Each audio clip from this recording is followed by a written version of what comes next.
Ashamaa kafuun akkam jirtu kabajamtoota daawwattoota Horni Miidiyaa. Kun qophii keenya gongomii torban itti al tokko karaa Horni Miidiyaa isin darbudha.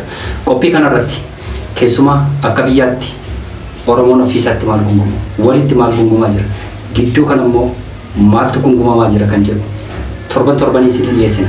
Har'as kunoo sa'aatii isaa eeggadhee qophii gongomii koo kan biyya keessaa qabadhee dhufeen jira. Isinis hanga xumura qophii kootti na waliin turaan immoo ofirraa kooti. Qophii kana qopheessuun kan si waliin turu Allalisaa Dhaabaati. Egaa qophii gongomii torbanii dhiyaatu kana keessatti har'a fuula keenya gara uummata Salaaleetti naanneffannee jira jechuudha. Gidduu kana yookaan immoo ji'oota muraasaatti asitti uummanni Salaalee waggoota muraasa asitti rakkina hamaa fi daraaraa adda addaa keessa jira jechuudha. Kun egaa uummanni Salaalee jechuudha keessumaa uummata Oromoo warreen kaanirra adda jechuun ni danda'ama jechuudha.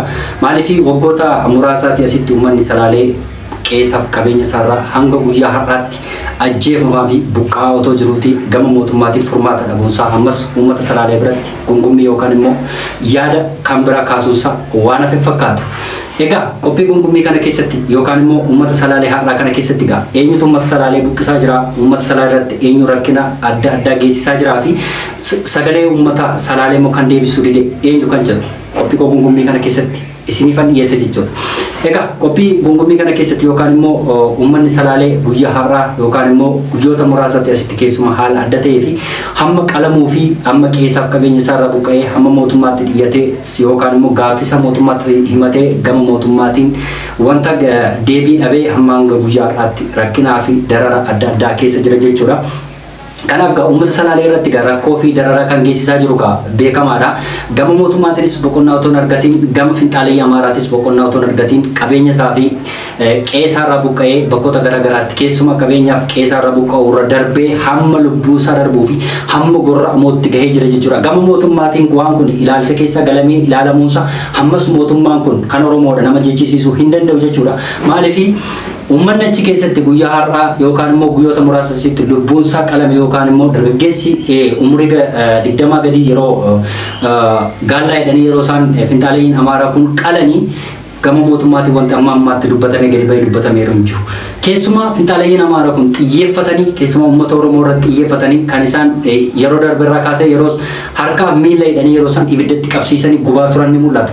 Yeroo darbe akkasumas immoo Wallagga keessatti yeroo isaan morma irraa kutanii samaa itti qabanii yeroo isaan ittiin dhaadachaa turan ni mul'ata. Amma immoo miidhana Salaalee keessatti kan ta'e kun dargaggeessa umurii ola deemaa nama waggaa 20 hin guunne basma wal dubbee jedhanii yeroo isaan itti sagadanii akka horii fi akka saawwaatti akkasumas akka nama lubbuu namaa miti akka nama lubbuu saree qalutti yeroo isaan irra dhaabatanii gaallaa jedhanii yeroo isaan qalan mul'achaa jira jechuudha. Kanaaf waggoota 5 asitti ergama mootummaan kun kan Oromoodha jedhamee asitti uummanni Oromoo salphina akka mootummaa amma aangoo irra jirutti argee hin beeku jechuudha. Tolli Oromoo yookaan immoo waggoota 5 asitti lubbuun dargaggeessa yookaan lubbuun qeerroo 5,000 hanga 8,000 itti darbe sunii fi mootummaa amma aangoo irra jiruuf aarsaa itti ta'e dargaggeessi suni tolli isaa fi dhumni uummata Oromoo yookaan dhumni dhiiga Oromoo kuni mootummaa kanaan reebamuu fi dhiigni yeroo darbe sun mootummaa kana aangoo irra tursiisu ta'uusaa qofa jechuudha. Maaliif mootummaan hankeenya jedhamee erga aangoo irra turamee waggoota 5 dargaggeessi aarsaatti kaffale suni nu darba yookaan immoo qe'ee keenyaaf qabeenya keenya irra buqqaa inni ture sun qe'ee keenyatti deebinee qe'ee keenya irra jiraanna jedhanii dargaggeessii fi uummanni maatii isaaf jireenya isaa gadhiisee mootummaa kana aangoo qabsiisuunsa ni yaadatama. Kan immoo hundumti keenya yoo beeku. Amma garuu wanti amma ta'aa jiru keessumaa waggoota 5 asitti godinaalee garaagaraa keessatti amma godina hundumaa keessatti uummanni Oromoo fi finxaaleyyiin Amaaraa bakka jiranitti uummanni Oromoo qe'ee isaa fi qabeenya isaarraa buqqaa jira. Salaalee qofa miti Salaalee keessatti Wallagga keessatti Arsii keessatti bakkoota garaagaraa keessatti asiin karaa Gujii keessa dabalatee finxaaleyyiin Amaaraa bakka jiranitti uummata Oromoo qe'ee isaaniif qabeenya isaanii buqqisuu irra darbee hamma lubbuu isaanii irra dhaabatanii akka sareetti yeroo isaan gorra'aa jiran ni mul'ata. Kana keessatti gama mootummaatiin wanti amma ammaatti ilaalcha keessa galamee uummata Oromoof wanti fala ta'a jedhamee mootummaan gadi bahee dubbatee tokko hin jiru. Isumarra darbee wanti amma miidhana Salaaleetti ta'aa jiruu fi keessumaa baadiyyaa Salaalee keessatti meeshaan achi keessatti dhoka'aa jiru suni meeshaan waraana addunyaa sadaffaa yookaan Yuukireen akka Israa'el ammoo biyyoota Libaanos weeraraa jirtu akkasitti dhoka'aa hin jiru. Meeshaan achi keessatti dhoka'aa jiru keessumaa Salaalee keessa ta'anii yeroo isaan aanaalee garaagaraa fi gandoota garaagaraatti abaa'oo shanee barbaanne yeroo isaan uummata harka qullaa deemuu fi uummata dhiphinaaf yaaddoo keessa jiru yeroo isaan dhukaasa jiran ni mul'ata. Kana kan hojjechaa jiru mootummaadha jechuudha. Kanaaf lubbuun amma ammaatti darbee keessuma Salaalee keessatti lubbuun amma ammaatti dargaggeessaa fi harmoolii keenyaaf abboolii keenya irratti gahaa jiru suni meeshaa qabaatanii miti. Namoonni achi keessatti lubbuun isaanii darbaa jiran namoota harka qullaa isaanii fi namoota qabeenya isaanii irraa buqqa'anii bakkoota garaagaraa jiran irrattidha. Lubbuun isaanii kan darbaa jiru. Amma wanti achi keessatti dhaamaa jiruuf wanti nama gaddisiisu otoo uummata waraana dabalisummaa Oromoo haa ta'u finxaaleyyi Amaaraas haa ta'u namni meeshaa qabu yookaan namni kilaashii qabu achi keessatti lubbuunsa otoo darbee dhuguma rakkoon achi keessa jira jechuu ni dandeenya.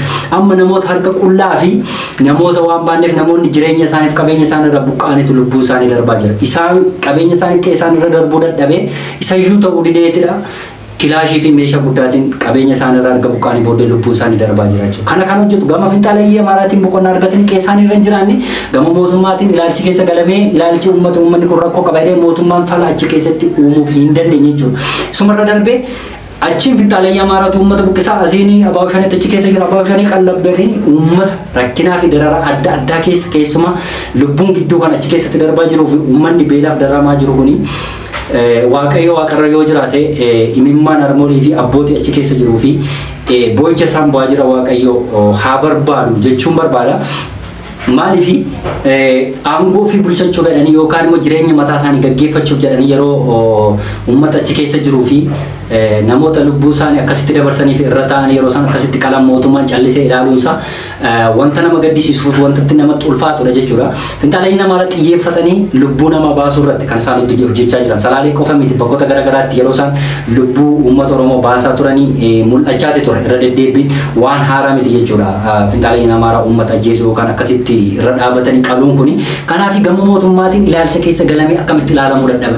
Kosiif likiskisiin yeroo isheen as baatee uummata Oromoo akkasitti tolli uummata Oromoo gatii intala isaa heerumsi itti kennee itti intala isaa fuudhan akkasumas gatii lafa qabeenya qabu qabeenya isaa kutee isaaniif kenne uummanni Oromoo dhumni isaa kana ta'e jechuudha. Dhumni isaa qalamuu fi reebamuu ta'e jechuudha. Kanaaf mootummaan nam lama nam sada taatee finxaaleyyiin Amaaraa nam lama nam sadii taatee dhumtaa irratti dhuftee uummata Oromoo akkasitti buqqisuuf akkasitti qaluun kuni wanta nama gaddisiisuu fi gama mootummaatiin ilaalcha keessa galamee furmaata dhabamuu isaa sunis uummata Oromoo biratti gungummii kaasuun isaa waan hafe hin fakkaatu.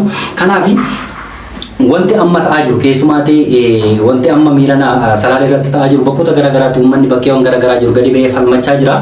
Dubbachaas jira garuu mootummaan hin jiru isatuyyuu rakkoo hamaa keessa geessaa jira. Uummanni kun akka buqqa'uuf malee uummanni akka dubbachaa jiruu fi akka bakkoota garaagaraa biyyoota alaas biyya keessa warreen jiran uummanni kanaaf birmanna jedhanii yeroo isaan ka'aa jiran ni mul'ata. Garuu birmachuun kun bu'aa qabu gama mootummaatiin ilaalcha keessa galamee uummata kanaaf akka qeessaaf qabeenya isaa irratti jiraatuuf mootummaa hin hojjetu yoo ta'e nagaan kun Salaalee qofa keessatti miti gaa yookaan immoo wal dhabdee yookaan reebichii fi duuti Salaalee keessatti jiru godinaalee Oromiyaa bakkoota gara qaqqabuunsaa waan hafuun fakkaatu. Maaliif mootummaan gama isaatiin achi keessa shanee jira jedhee uummata harka qullaa meeshaa akka nama daangaa loluutti uummata irratti dhukaasa. Meeshaan achi keessatti dhukaa jiru suni haalaan kan nama sodaachisa. Dhukaasanii nama ajjeessu otoo hin taane sagaleen achi keessatti dhukaamu sun akkasumatti uummata sana ajjeesaa jira. Yaaddoo fi dhiphinni achi keessatti akka jirutti ta'e akka beelli jirutti ta'e inni kuni kanaaf gama mootummaatiin ilaalcha keessa galame akkamitti finxaaleyyiin Amaaraa nam lama sadii nam sadii nama afur taatee uummata kuma meeqa ta'u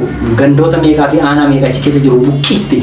Gama mootummaatiin maaliif amma yoona furmaata dhabuusaa kun wanta wal nama gaafachiisudha jechuudha. Kanaaf mootummaan wanta ammarra jiru ofiisaaf aangoo mataasaa bulchachuuf uummata kana dhiitee kabalee bulcha malee wanta achi keessatti qabeenya isaaf dhugaa gatii qabu uummanni kun achi keessatti buqaa jira. Keessumaa Salaalee keessatti jechuudha. Uummanni Oromoo dhugaa qabaachuun isaa wal nama gaafachiisu. Waggoota shaniitti asitti mootummaa kana eenyu akka aangoo qabsiise eenyumtuu beekaa jechuudha. Saba Oromoo miti sabni garbiraa raaga bahuu danda'a jechuudha. Kanaaf tolli uummata Oromoo fi dhiigni Oromoo waggaa 5 dura dhangala'aa ture suni ammas dhangala'uunsaa waan hafe hin fakkaatu. Dararaan amma keessumaa waggaa 5tti asitti uummata Oromoo irratti raawwatamaa jiru mootummoota warra kaan irratti raawwate hin beeku jechuudha.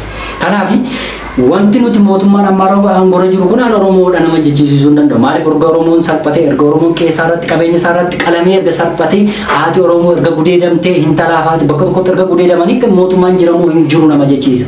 Kanaaf jarri hojii akkasii hojjettu galabaa walitti nam'itee lafa barbaachaa fi akkasumas waan hin taaneef hiyyoomte erga dhuftee Oromiyaa keessa erga galtee uummata Oromoo qe'ee qabeenya isaa irraa buqqistee lafa dhaalaa jirti jechuudha. Kun lafa bakkoota garaagaraa keessatti uummata Oromoo buqqistee mana isaanii keessa galaa jirti. irratti intala isaanii fudhattee hamma isarra darbee hamma intala ulfeesse haadha ulfeesseera jedhanii hamma miidiyaatti bahanii odeessuu irratti gahanii yeroo jechuudha jarri kun. Kanaaf gama mootummaatiin wanti kun ilaalcha keessa galamee ilaalamuun isaa maaf rakkoo ta'e? Maal walitti dhufeenyi faannoo fi mootummaa gidduu jiru jiramu maaliifidha? Kan nama jechisiisa jechuudha. Kanaaf uummanni Oromoo amma dhiphina keessa jira, du'aa jira, rakkachaa jira. Gama mootummaatiinis wanti uummanni Oromoo amma iyyachaa jiru, bu'aa jiru kun ilaalcha hin arganne. Uummanni ammas rakkinuma hamaa keessa jira, dararaama adda addaa keessa jira. Kanaaf gama mootummaatiin otoo bakka sana gahamee yeroo kaan bakkoota garaagaraa godinoota garaagaraa keessa Wallagga fakkeenya fudhachuu dandeenya. Yeroo finxaaleyyiin Amaaraa uummata achi keessa buqqisaa turte sana keessatti bakka sana keessa baawushaneen jira waan ta'eef bakka uummata sanatu rakkoo qaba jedhamee uummanni sun dararaa adda addaa argaa ture. Achi keessa erga ta'e Finfinnee jalatti Salaaleenii Finfinnee irraa fagoo kiiloomeetira muraasa. Achi keessatti isaanuma jiraate uummanni akkasitti rakkachaa jira. Achi keessatti du'aa jiru uummata harka qullaa deemuuf uummata qulqulluuf dargaggeessaaf dubartii fi ijoollee xiqqoo. Kana keessatti mootummaan achi keessa galee isarra darbee yeroo mootummaan faannoo fedhamee yeroo inni meeshaa fe'ee bakka sana deemaa otoo jiruutti qabamee hamma keellaa irratti qabamee dhiisi gadhiisi abaawushaniin itti loluu fedhanii yeroo isaan uummata Oromoo ittiin buqqaa'isaa jiraniif ajjeesisaa jiran ni mul'ata. Bakka sana kan jiru abaawushanii otoo hin taane uummata harka qullaa fi dubartootadha harki caalaansa. Kanaaf gama mootummaatiin maaliif rakkoo ta'e? Biyya kana tasgabbeessuuf akkamitti wanti sitti ulfaate kun maadhaan rakkoomsisa? Moo uummata Oromoo buqqisuutu gaarummaa qabaataafi? Kanaaf keessumaa uummanni Salaalee amma gidduu kana gadi bahee warreen bu'aa jiran keessumaa miidiyaatti bahanii yeroo isaan akkasitti bu'an mootummaa kan yoo argate yoo ija qabaatee fi kaamineen milishaan achi keessa likiskisii walitti qabanii akka galabaatti uummata achi keessatti warreen wayyaala karaarra qabanii mootummaan leenjisee milishaa godhee uummata ganda keessa bobbaase uummata Oromoo bakkoota garaagaraa keessa jiran kun akkasitti rakkisaa fi akkasitti ajjeesisaa jira jechuudha milishaan achi keessa kan jiru. Kanaaf kaamineen achi keessa jiru uummanni kun akka buqqa'u ofirra lakkoo hamaa ta'anii jiru jechuudha. Uummanni achi keessa jiru kan itti matu dhabeem rakkoo guddaa kan ta'e kan milishaan achi keessa jiru abaawushanii achi jirattee nama lama nam sadii walitti qabdee ajjeesisti manaa baasanii ajjeesisu milishaan jette mootummaan gubbaa godha waan ta'eef kanaaf rakkoo guddaa kan ta'e milishaadha jechuudha.